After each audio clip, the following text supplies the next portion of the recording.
Hey y'all, it's Brandon with Voodoo Forge, and there is a shop table workbench that I have been needing to get done for the Granville shop. Please ignore the chicken that makes itself part of every video now, by the way.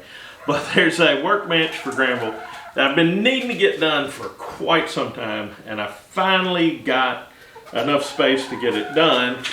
And I'm gonna go ahead and tell you before you start watching this video, I had some problems with the video. The camera did not always focus the way I wanted it to, and I picked some of my camera positions poorly. But anyway, I apologize for that, but hopefully you'll get something out of this table workbench build. Let's get on it. Here's our tabletop for Granville. I've laid out 3 inches around 3 of the sides.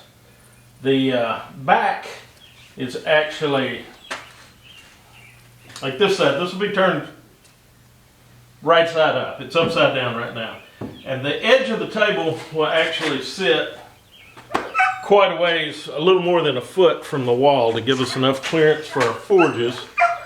So now I just need to figure the rest of my material out. I also have a couple of pieces of receiver tube which will go under. I have to grind these flat, which will go under the welding table. And I like to have receiver tubes because then you can add tools to the table and take them out of the way when you're not using it.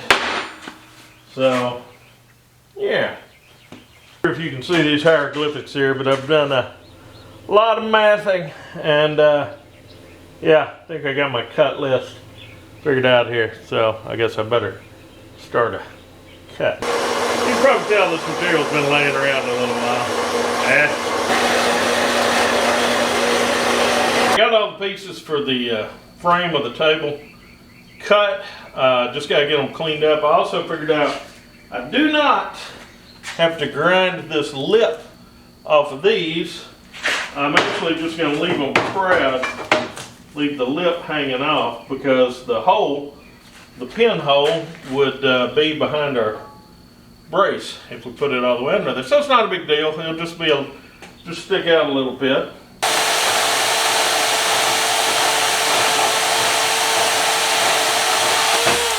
This is the material that I'm making the tabs that I'm going to bolt the tabletop to the base with. And before I cut it into 2-inch squares, I'm going ahead and drilling my 3/8 holes in it.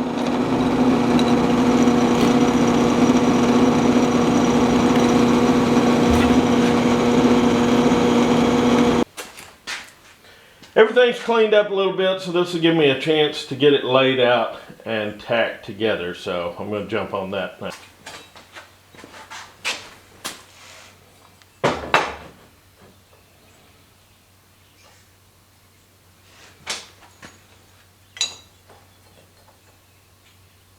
Okie dokie, that is basically laid out.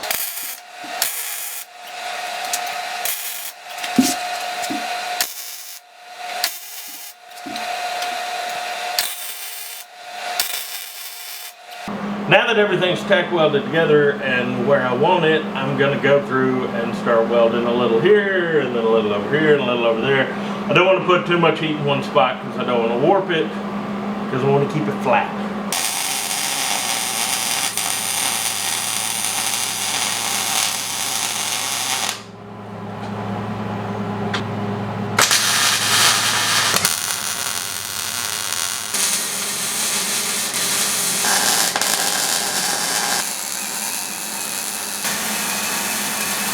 Now this piece of 1/4 inch by 2 is going to be the back plate that welds on to these loose pieces and bolts to the wall.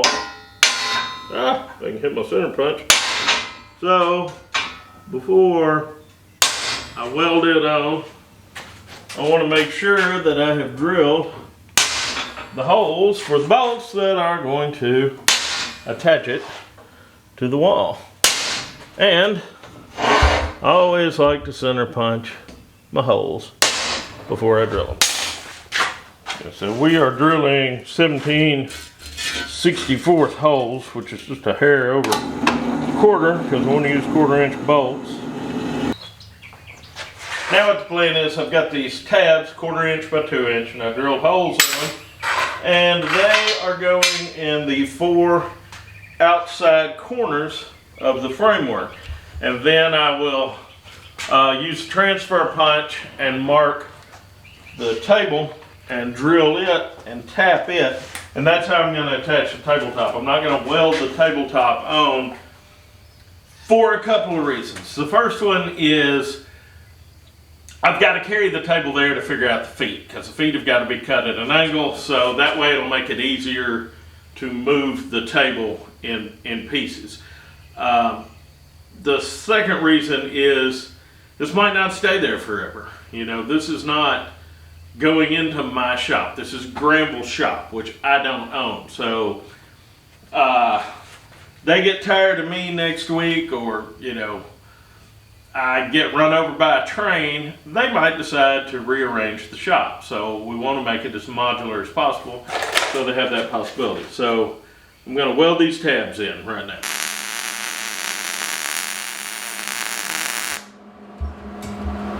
Transfer punch.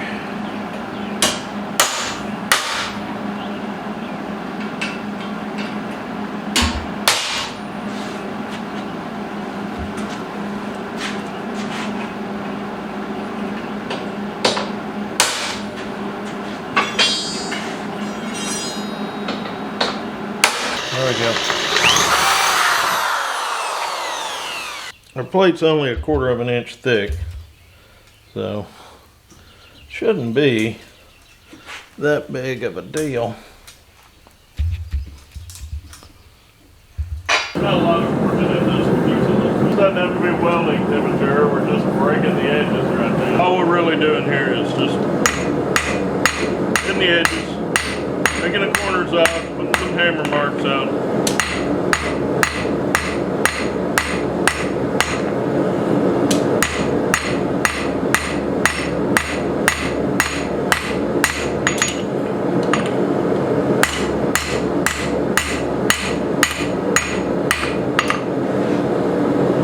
One more heat and we'll stamp it.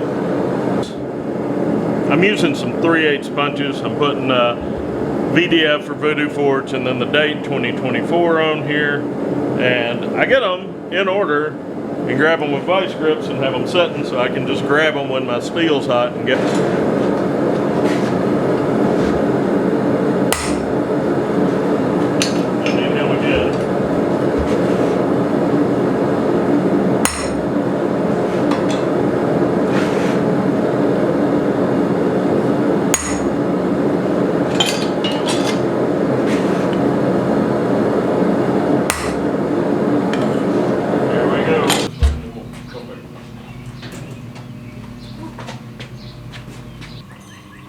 crazy about this? What? If I could have brought my little Miller welder and welded it here, we'd be done by now. So, as you can probably imagine, the actual way that I'm putting this together has changed a little. Not every plan I have is a good one, most of them are.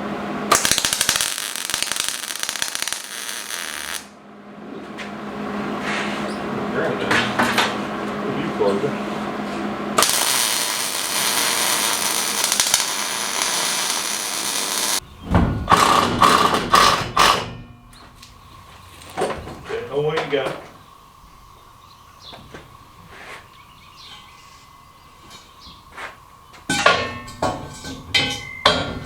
You holding what you got? What? You holding what you got? Yep, you know it.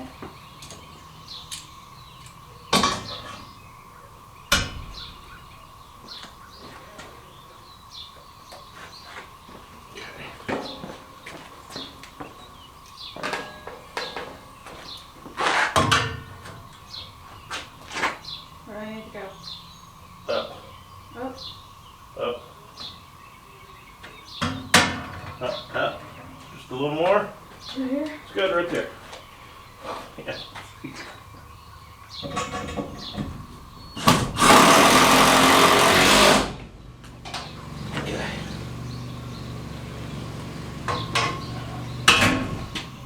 Yeah, that's good. We're going to weld these legs in place using a 110 It's still low. flux core welder. Ooh, which is not my favorite welder to use, but I mean less than ideal. Flux core on an extension cord.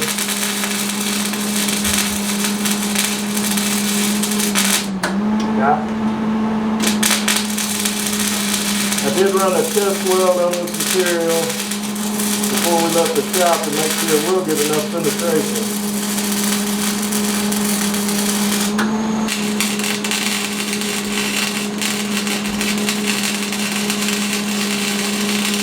So this actually isn't being held up by just screws. Putting in the 1/4 inch lag bolt, 2 inches long.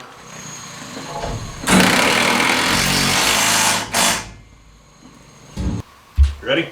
Yes. 1, 2, 3.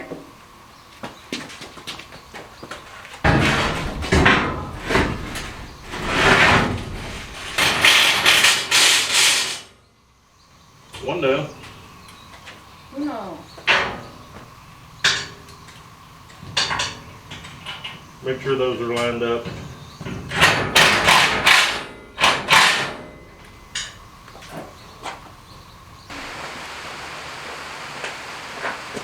Okay, so the table's in. She's good, she's solid, she's overbuilt. Now the bolts are sticking out because we forgot a daggum cutoff wheel. We're gonna cut these off and then grind it down to it and then wire brush the top of the table, but I guess that's gonna happen at a later. If you're wondering about the design on this, the gas forges we're using in class will sit where these two receivers are. And I can put a thing in to hold the material up. This keeps them far enough away from the wall.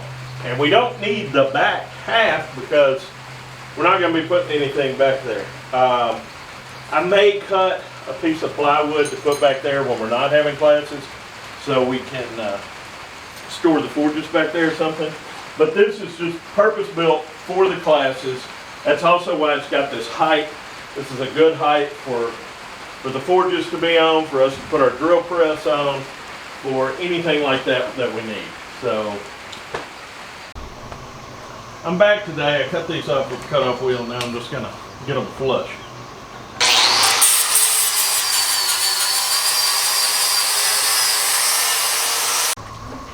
I was grinding from the bottom of that bag of Dorito. Well, this is how the table will be during regular festivals and regular Granville tours and everything. And then we can move all that off of there and stick the forges on and go to work when it's class time. That's it. As usual, everything didn't go the way I wanted it to. Jewel was a big help. She had never used a flux core before, and she basically, I did one little weld on those legs and she did the rest, and she did a really good job. So I'd like to thank Jewel. Thank you, Jewel.